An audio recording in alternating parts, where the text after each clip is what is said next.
Hello, and welcome to the channel The BI Nerd. In this video, we will learn to add conditional formatting at the background of a value. We want to use conditional formatting to highlight the percentage background.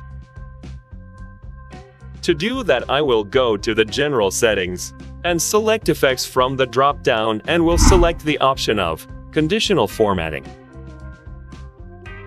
Conditional formatting window will pop up and we will format the percentage card.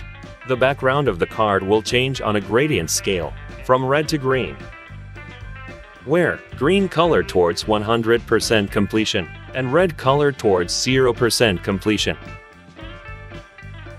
Our percentage card is now conditionally formatted.